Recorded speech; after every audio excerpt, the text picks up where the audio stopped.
Thank you for keeping it right here on Sunrise at Sea on CTV, and welcome to the Twitter Jabs too. And this is where we continue the conversation from the Twitter Jabs 1. And our conversation today is the Uganda Sign Language Interpreters plea to the government, and that is to UCC. And the Uganda Communications Commission did say that fake sign language interpreters had infiltrated the country's broadcasting industry. And they did say that they received complaints from the deaf community who are citing misunderstanding of some of the sign language used in television news bulletins.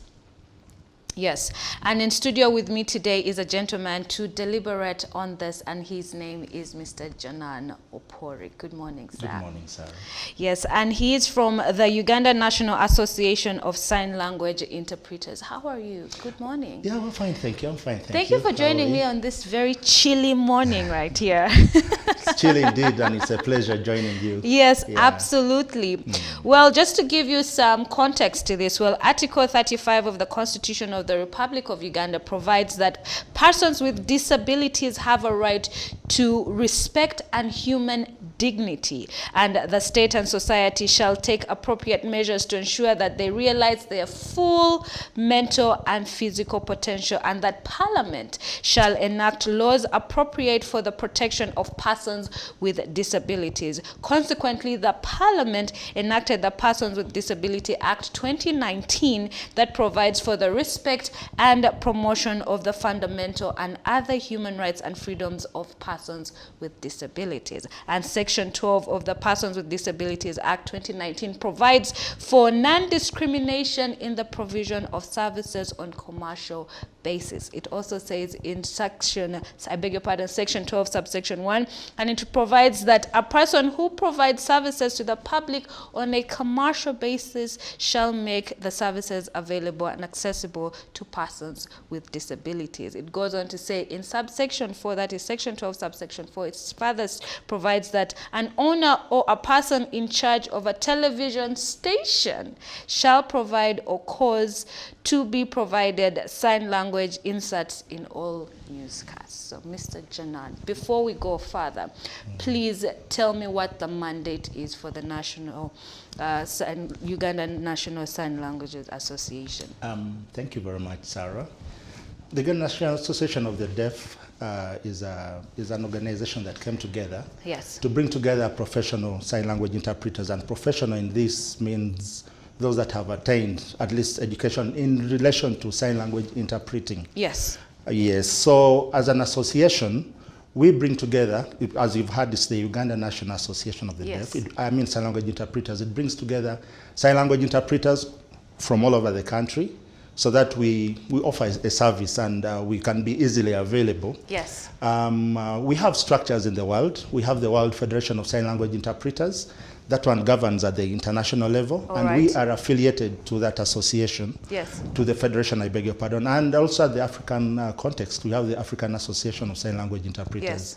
Yeah, so as UNASLI, we work closely with stakeholders to ensure that we offer qualified sign language interpretation services. All right. So, are you in charge of the sign language interpreters that broadcasting houses or television stations do employ? Ideally, they are meant to be our members, and our membership is open. But we invite them to register with us. All right. It's been there it's been in place for some time, though we've not been so vocal. All right. But we've been there because we thought we needed to come up with an association through which we can provide the sign language interpretation services. Yes. Of course, now what you can hear that is happening now is in relation to the kind of interpreters we have. Exactly. Right now we have Chambogo University, which is a pioneer university in Africa that trains sign language interpreters. Yes. And most of the television stations have been able to access, actually since UCC passed out that communication or circular, you can see most of the televisions today have sign language interpreters. Yes, they do. But the question we're having now is... are they credible? That's it. Yes. Yes, we have qualified interpreters who are currently working, but the challenge we're having, or we've had, is how they've been accessed. We've seen that some of them, of course, what we've been encouraging is that when an association comes, when an institution needs sign language interpreters, we have the Uganda National Association of the Deaf, Yes. And us, UNASLI, where you can, as you're going to interview your staff, yes, you can get to us, invite us to be part of the panel, and we ensure that at least the interpreters we're going to identify are credible. All right. Yeah. Yeah, so basically going back to the association, being that it's a young association that we're building, we are coming up with structures, including one that can, it's like a registry of our interpreters, and we should also be able to accredit the sign language interpreters, yes, that will be going out to the public or that are already in the public. We're going to have a system where we're going to have them accredited, yes, to accredit them. We'll have to accredit them. All yes. right, so is it you who accredits them, or is it UCC? Or you accredit them and then you recommend to UCC? Now, UCC is a partner that we're going to work with. The accreditation bit has not yet kicked off, all right, but it's a concept that we are molding together. As UCC, we thought UCC would have a structure through which it could get to the interpreters right now. But today they're not. You'll find each media house just putting an interpreter on TV, exactly, without going through the due process. And I think that's the challenge we are having. The reason why you're hearing that we are having a fake interpreter, but it's not fake per se. It was only a media house that employed an interpreter who had not gone through the due process, who has not gone through, after studies, you need to go back and do field, placement. You need to interact with the deaf people. You need to gain the relevant experience to be on air. That is part of the due process. That's part of the due process. Okay. So ideally, after university, we encourage our deaf people, our interpreters and deaf people to interact. We have many forums through which they can interact with deaf people. And we've noticed that some people because we're not involved in the employment. The reason why we're saying so is because we're the ones who understand the language. So if you have a panel where you may not have the people who understand the language, then you might end up getting just an interpreter for the sake. We had the opportunity to listen to one of the TV providers, service providers, when we're having the meeting with UCC. Yes. And the person said they only gave the person a job because of the sympathetic story the person had. Wow. He asked her, how did you get to learn sign language? And the person brought the stories about the community, how passionate they were with the community. This is a science. This language is a science. And actually, right now we're having it at a diploma level in Uganda. And yeah, of course, we are in Africa, we have a lead as well in the kind of interpreters we have. But if you find that someone has been given a job just because of sympathy, then sympathy, what is that? Yeah, then it becomes challenging. Yes. Yeah. Well, the 2014 census did state that 1.1 million Ugandans are, hearing impaired. Yes. And has the number gone up since? And what is being done to bridge that communication gap? The challenge we're having right now is that, of course, ideally we depend on statistics from the government. Yes. And the 1.80, yes. Approximately people, 1.1, yes, as you're saying, people with hearing impairment. So we deliberately depend on government statistics. All right. Yes, so those are the statistics we currently have. But of course, we know with disability, it keeps, increasing with time. And this is a disability that normally, when you get it, unless you go through the right medical attention, you may not easily, All right. So what are the challenges that have been faced by the sign language interpreters working with media houses? It's a new field. Media houses are trying to understand us. We're also trying to understand us. Yes. Understand you. We're trying to understand the newsroom, how newsroom works. Yes. I remember I've been able to work in a number of television stations, including UBC. Yes. But I was given an opportunity to, the staff were, free, and we would have an opportunity to share. Because by the time I got in the box, the signing space, when you're signing, is what they refer to as the signing space. Yes, the one at the bottom right corner. Bottom right corner, yes. So when I began my advocacy then, when I noticed that the TV, they were giving me small space, and yet the signs needed to be visible. Yes. I had to speak. I had to speak to the management, because ideally they were like, no, we cannot give you all that space. We need adverts. We need the graphics. Need to look good. Yes. But as we went on talking to them, and they got to realize our issues, and of course the question is, what would be the right measurement for an interpreter? Yes. Because it's also useless to give an interpreter a big box and yet the person is using very little signing space. Yes. So ideally what we do, as I've encouraged some friends and other people who asked, you just put your hands like so. Oh, so they frame you. They frame you. Yes. From the end of the elbows. Yes. And from your waist to right up there. Yes. So at least when you're zoomed out, the chances are high that you'll be given good what? All right. Yeah, the visibility will be very good. The other issue we have is on the background. You know, most of our media houses, of course, we know you always have the theme colors of your media houses, but we're suggesting. Sorry, I'm using the other example again. Yeah, we were dedicated with space that is neutral. Yes. Because with colors, sometimes if it's not rhyming with the background, then it will affect the visibility of your signs. Yeah. So we encourage them to have just a small box that is after getting the measurements. Just space that is neutral, that won't influence the other colors. Yes. Okay. Yeah, that's what we are pushing for, so that we don't have a mix-up. You know, you're in a very beautiful dress, beautiful quote and unquote, but you know, when you put a background that doesn't bring out the picture, then it will compromise the quality of the picture that will come out. The other challenge we've noticed, definitely, you know, so the pay is fair. You know, the challenge we're having today is that, and actually we're also pushing for it with public service, employment of sign language interpreters. By the time we were getting on board, they're telling us, you know, you have your diploma holders. Now with the diploma, the rates are definitely low, but we're telling them actually it's very essential indeed. And here, when you offer sign language services and you're offering reasonable accommodation to the deaf people to ensure that at least they're able to follow, you know. So ideally, that discussion is still with public service. I know, of course, the media houses, not all of you pay the same rates. Yes. It varies depending on the salary scale. But we're pushing for, first of all, okay, besides here, the Service Commission. Yes. To ensure that we are in the structure, government structure of payment. Yes. Yeah. Right now, interpreters are not in the structure, so even pushing for us to be employed in the mainstream is a big problem. Becomes a challenge. Yes. But we've initiated the discussion, and Uganda National Association of the Deaf, in conjunction with us, UNASLI, are working out something to say that at least we had the initial meeting with the chairperson. Yes. Of that place. All right. So, but we hope for the best. So when you get back to the media houses, I think those are the challenges.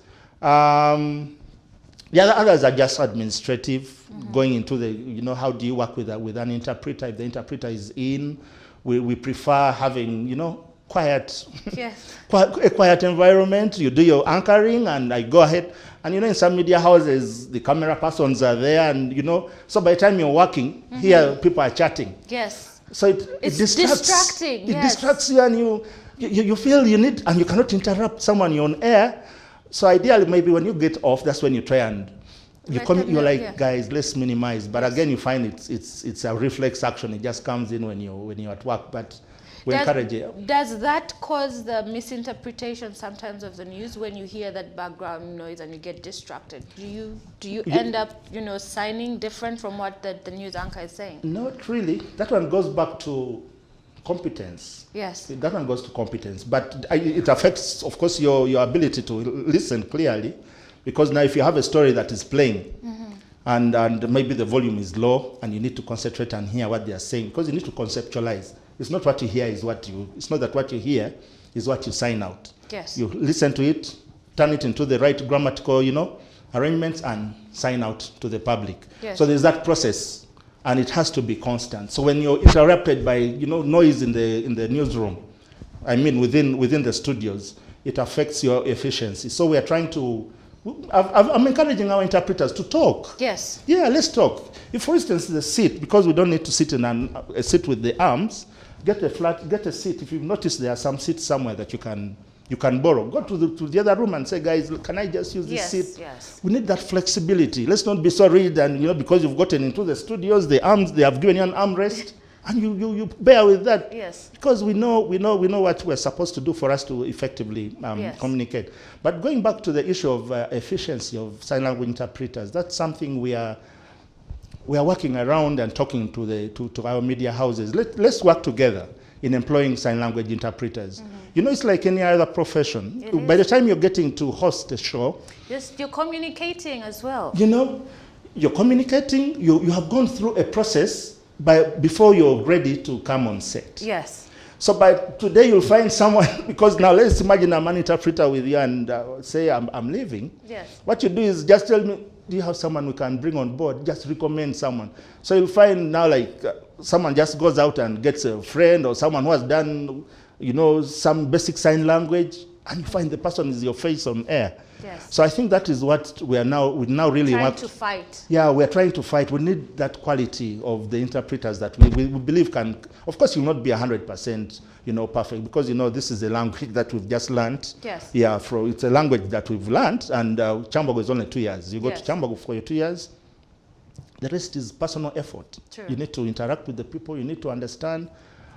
Interact with the people to be able to. So how else can media houses assist the deaf community? Would, you know, subtitles on the screen help? Would that also be very effective in helping and, you know, making a lot signing a lot more easier? And then again, my other question is, what about the literacy rate of people with disabilities, people who are deaf, who are blind? Are they really getting the substituted skills to help them, you know, receive information and also communicate? So besides just, you know, signing, do they know how to read? Do they know how to write? Because if that is the case, then I assume subtitles would also aid, right? You're right. You're perfectly right. Yes. Actually, we are happy that this is an initiative that UCC came up with to ensure, of course, through advocacy and all that interaction and all that, to have at least subtitles. Because, yes, to answer your question, yes, you know, with disability, it goes back to how our parents accepted us. Yes. You know, their parents who have accepted their children, and when you notice today, the children who are fluent, who are working, who have good jobs, who are educated, are those whose parents accepted the children as they were and facilitated them through the process. Yes. So yes, we have a number of deaf people, for instance, who are PhD holders, others are master's holders, and most of them have gone to school. Yes. Unlike the old cream of deaf people then, at least this time, in this era, most of our deaf people have gone to school, much as there are also others who may not have really attained education, but the literacy level has improved. Yes. Today you can see everyone on social media. Most of them have acquired smartphones. Yes. They are doing their videos and posting their videos. So at least the media space is now opening up. So yes, when you play the news, the news, and the subtitles are there, we'll have those who are going to be able to read, and UCC is equally pushing for having an audio background for the people with visual impairment to also be able to understand. And also you at home, at times you'll want to be quiet. You'll just want to know what's happening, and you mute everything and just read the text, you know, and follow what's happening. Yeah, so ideally, I think that combination is very important, and we're pushing for it that way. Maybe also for the media houses, of course, when the first circular came out from UCC, they wanted us to at least one bulletin. Okay. One bulletin with an insert, for sign language interpreters. But now you can see people you're getting so innovative. You're coming up with political talk shows, and all that. Of course, we would want to have everything everywhere. It would have to be everywhere. As it should be. As it should be. As it should be. Yeah, but of course, keeping other factors constant. Some people are saying, no, you cannot. Otherwise, you'll not have one interpreter to do everything. Yes. At least when you're the anchors, you have a set of anchors. You know, you're like, today I'll take on my 2 days, and the other will. So you'll keep interchanging. Even if you do your lunchtime news, and you know that you have a team of say 4 or 5 anchors that are in place. But for us, you're one. in a media house, and you can't sincerely take on that whole, schedule. The schedule becomes too tight. Yes. But if, for instance, the number was increased, or in the media houses, it of course will depend on what programs you're going to be running. Yes. If we're going to have an interpreter on news, and we're also going to have some political talk shows where we want an insight of an interpreter. Also health. Health, yes. Shows. That's very important. That's right. Mm-hmm. So ideally, we want to have ourselves everywhere. We want to be there to offer the service, because that's what we refer to as reasonable accommodation. How will the deaf people be able to access the information that you think is pertinent, or that is pertinent, because every information is pertinent depending on how one is going to use that information. Yes. So yeah, ideally we would push for having it. But in the meeting, we're agreeing on progressive realization of these rights. All right. You may not have everything done in at one the day. go, but you can agree and say, now, you know what, let's begin with this. Let's begin with, and it begins with the media houses. You say, no, let's make our programs, let's be a role model to other TV stations. Yes. By having, for instance, our programming improved, having our subtitles where need be, yes. having our, interpreters at almost all those very sensitive programs that you're running. I think that it would be a very good cause to have you as one of our role models. Absolutely. Yeah. And also, what about also giving news anchors, or making it a requirement that news anchors or people in media at least learn these basic, skills like sign language?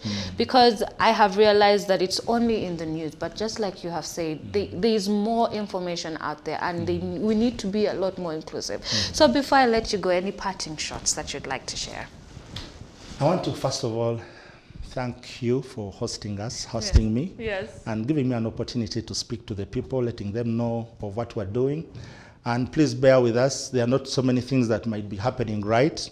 You'll be like, no, but we expect you to do this, we expect you to do that. There are so many things that are there that need to be done.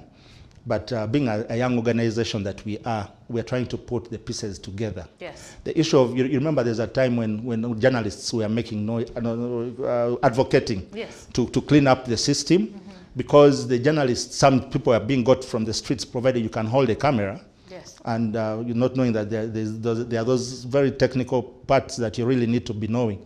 Someone just gets a camera, goes and shoots their things because they can be given 10,000 or 5,000. Yes.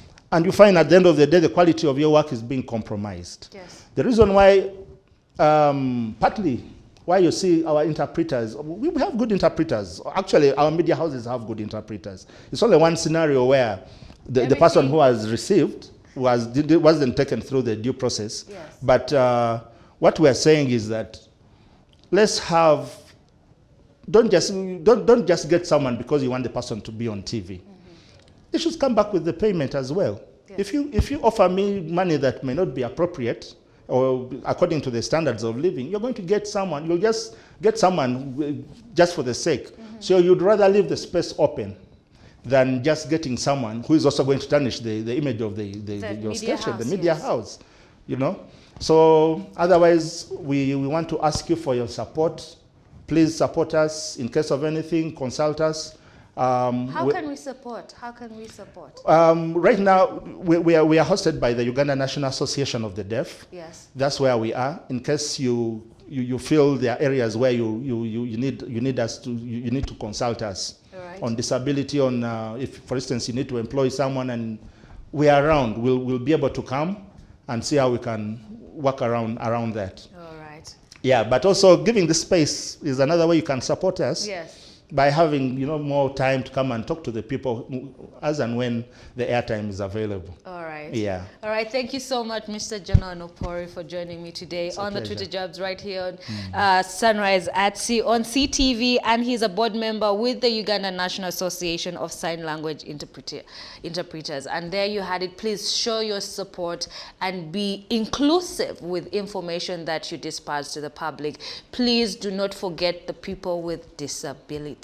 They are just like us, and they have every right to access the same information that you do. Well, that's all I had for you on this segment of the Twitter Jobs, but keep watching Sunrise at Sea. Coming up is our lifestyle segment. You won't want to miss that. Don't blink.